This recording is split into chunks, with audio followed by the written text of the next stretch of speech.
welcome to another episode of Haunting Murders. This is Jackie Gabbs. I normally tell true crime stories, but today I'm going to tell you about actual true ghost stories, which have never been told or recorded on the internet. This field has always intrigued me. I am so passionate about this.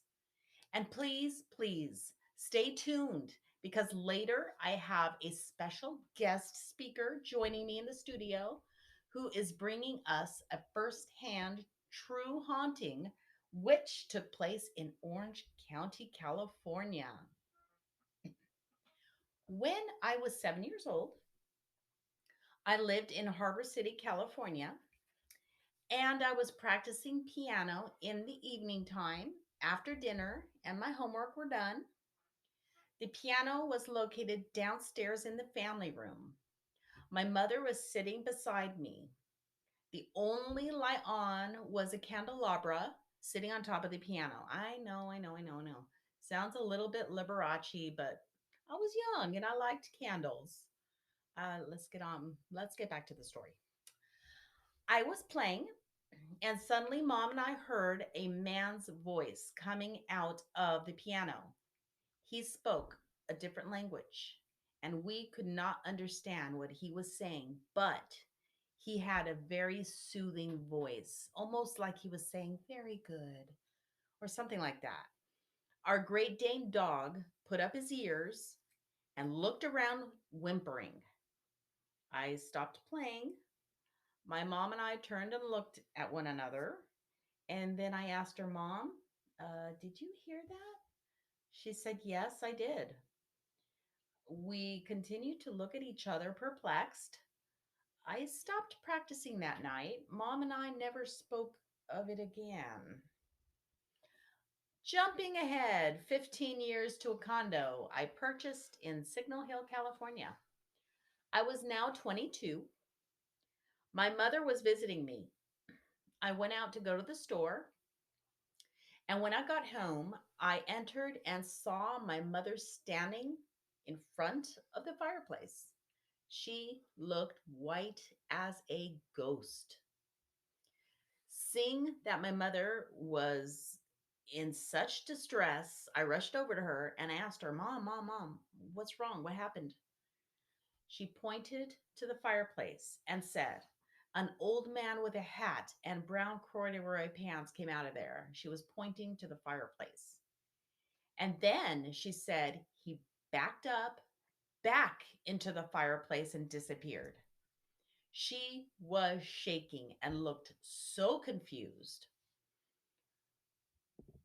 I went to her, of course, and held her tight.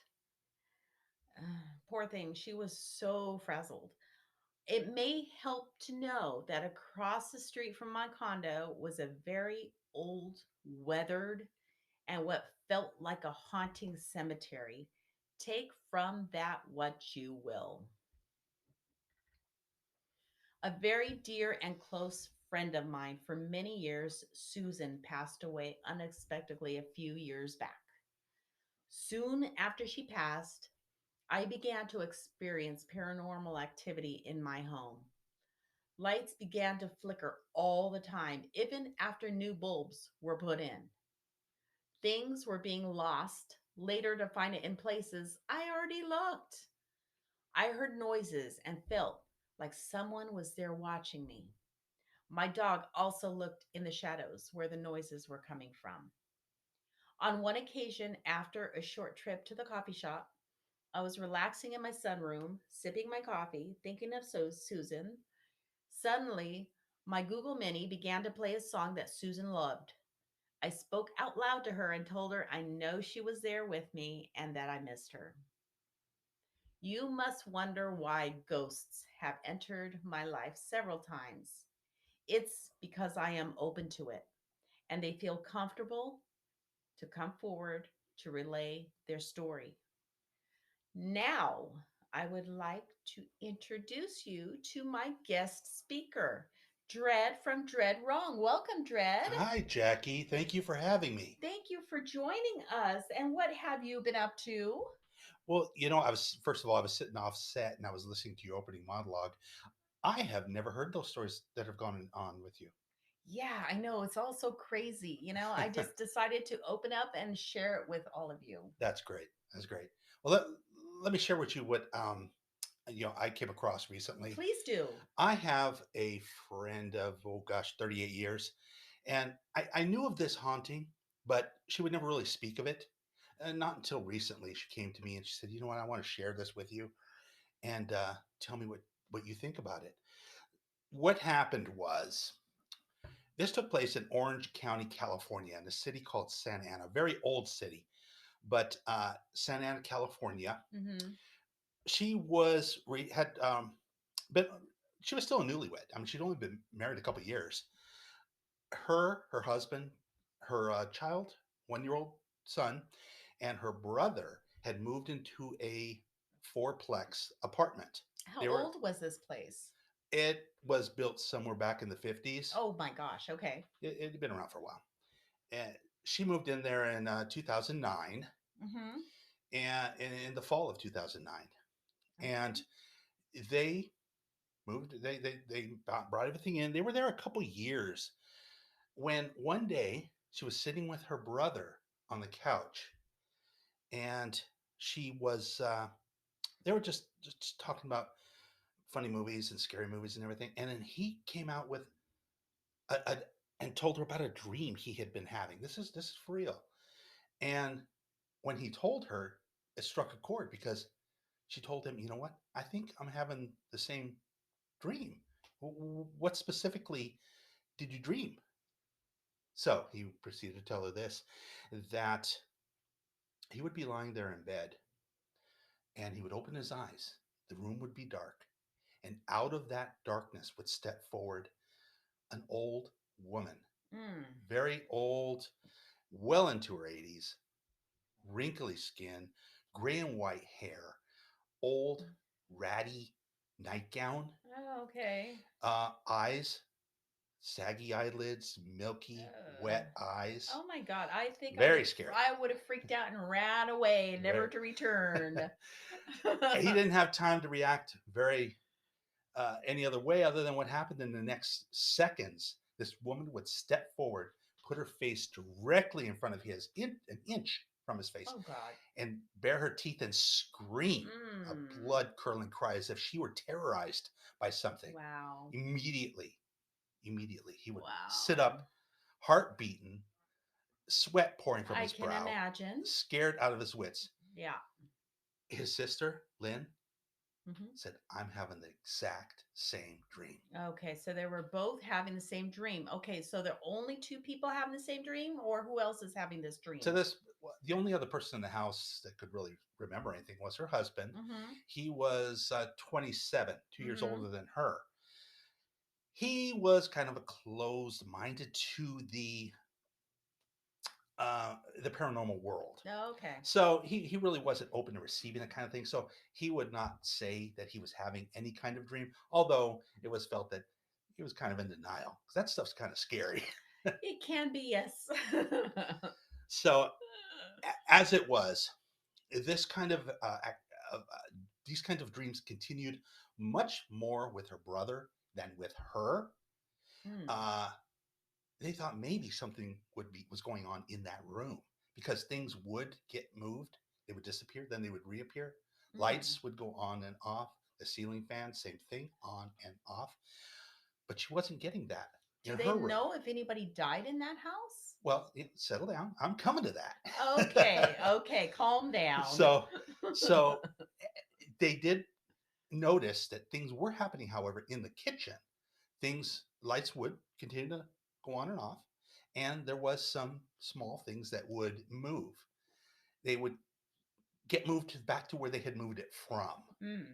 Something was very particular about where they wanted things, Apparently. but they couldn't quite figure it out until the day that he ended up moving out. He had joined the army, so he was chipping out and to boot camp, and he moved out. One of her friends, as well as her husband's, moved in. His name was Darren. Okay. Yeah, He was a bit more of a party guy, loud guy. Unlike her brother, he loved to party. He loved to probably drink quite excessively, too much. Okay. So, needless to say, he was a loud kind of guy, always partying. Mm-hmm. Um, she knew that he was having the dreams too because he would kind of allude to it, though he would not really say. Did not really want to know any of this, but he was experienced the lights going on and off, the fan going on and off, and that there were horrible feelings in that bathroom, Oh. in the guest bathroom where he would use, other than the master. Mm. Apparently, in that bathroom, when you went in there, whoever you were, you got that feeling that somebody was watching you. Oh, that's not a good feeling. One of the places where you're the most vulnerable. Yeah. Somebody was watching you, especially if you were living in there and you had to take a bath in that tub. Oh, They didn't have yeah. a shower, they had to take a bath in that tub. Mm. Very dreadful feelings.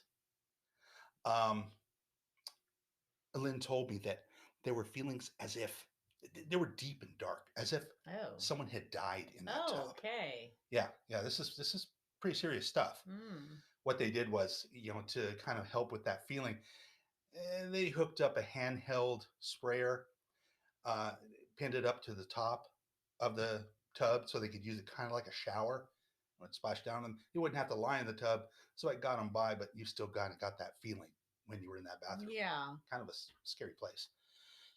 So, yeah, as time would have it, Darren continued to live in this room. Parties were thrown, guests would come over.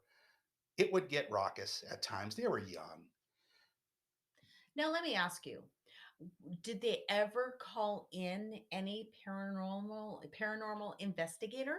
No, no, no, no, no. She was open to this, but she really didn't know much about paranormal Mm. things. I mean, Okay. the internet being what it was younger. Yeah, true that. 2012 by this point. Um, there weren't a lot of TV shows on back then about this stuff. So she just knew something was up. She was open to it, but it was beyond what she knew. Oh yeah. Okay. So did anybody else live in that house? Well, there were, after Darren moved in, there were some family friends that came to stay. There were her sister um, did come over and Mm. she would uh, stay nights. Okay. She refused to sleep in the room. There was a mattress Okay. in there after Darren had moved out. There was Okay. a mattress, but she much preferred to sleep on the couch. In Huh. fact, going back to Darren, I mean, he did tell of another story when he was in there. He left the room for a moment to go to the restroom, left his remote there on the bed. When he came back, the remote was gone. He had left it right there on the bed. He knew he did. There was nowhere else he could have. He tore the room apart, up and down, could not find that remote. Mm-hmm. He then went out to talk to uh, Lynn and Mike and asked if they had seen the remote, if they had been in his room. Right. They hadn't. They said, we don't know. He went back in, and right there on top of the pillow was the remote. Oh, great. He had looked there before. I don't know why they do that. They love to do that. So, They love to play games on us. yes, he really didn't want to fiddle with these games. I know.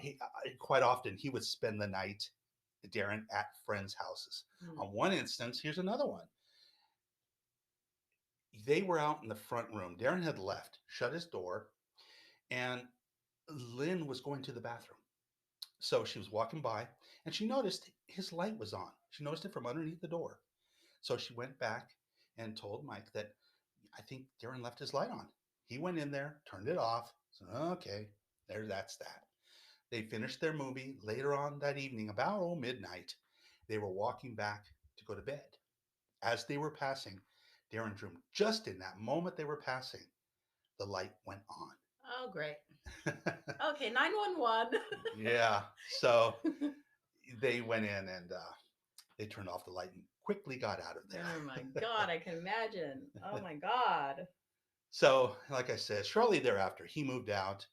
Um, her sister stayed over often, but really didn't sleep in there. That room kind of just stayed shut down. Nothing really happened in the nursery, but so we clearly know the focus of activity was that room. Who was in Hmm. that room? We don't know. Not until one afternoon when she was there at the apartment herself. Her husband was off at work, and someone came to the door. She went to the door, answered, and there was this old lady, very old lady, well dressed, but very old, Hold. over 80, Oh, okay. maybe Okay. towards her 90s. Oh, wow. Okay. She asked for Anne and looked at Lynn as though she were Anne, saying, "Come on, we got to go." Like there was some kind of an appointment they had to make. And she says, "Hello, I'm not Anne." So she stepped outside her apartment, shut the door, and spoke to the old woman. The old woman just continued to get agitated. And after a while, she just threw up her arms and stormed off, went down the side of the house to the back alley, and walked on down the alley. Wow. Did Yeah, they ever Lynn. find out who this Anne person was? Well, Lynn went in her apartment. A short while later, a young woman came to the door. Ah. She answered, and apparently, the young woman was looking for her mother. Hmm. Yeah. So she told her that, yes, I did see her. She was here. She called me Anne, but she took off down the alley. The young woman explained that that was her mother and that she did have dementia Oh. and she had gotten out. So she took off down the alley to get her mom. Eventually, I think she did get her. So all was well there. But Mm. that gave Lynn a little clue. Who is Anne? Yeah, right. She went to the internet. Uh, you know, that was by that point, that was, 10 years older. So the internet was a lot younger. Wasn't Yeah. a lot of information she could find, but she did find that the former tenant in that apartment was named Anne Peppin, Oh, okay. and that Wow. she was an elderly woman who Hmm. had passed. The obituary didn't give much detail, as they, often don't give very much detail, other than she passed on a certain day, beloved by her remaining family, and she was laid to rest at so and so cemetery. Wow. Yeah, Maybe so she passed in that home. it is very likely that did Wow. happen. Mm. Well, I asked her what was her takeaway to this whole thing. What did she believe happened to her? Because she moved out of there, moved on to buy a house, and she's no longer experienced anything like that. She said that she believed it was Ann Pepin, and that, quite honestly, she did not like Darren. Yeah, he right. he made he made a lot of noise. He made a wreck of her apartment, Oh, yeah. and she did not like that. Yeah, consider she was a different generation. Maybe so. She liked everything orderly, clean, quiet, and calm, Yeah. which is when they experienced the least amount of activity. Oh, wow. That was her takeaway. Hmm. She's since saged her new home and keeps it. So Uh, he has not followed her? no, Oh, there's no good. evidence of that. Oh, good. Her young son has grown up. He's now in high school, and everything's good and well there. Good. But that's what I have for you on that one. Wow. Thank you so much for that intriguing, intriguing, true ghost story. Oh my God. So, what else have you been up to? What have you Well, been doing with your time? I have a new YouTube channel that will be coming out. We are currently in script production and post production on some videos that we've created.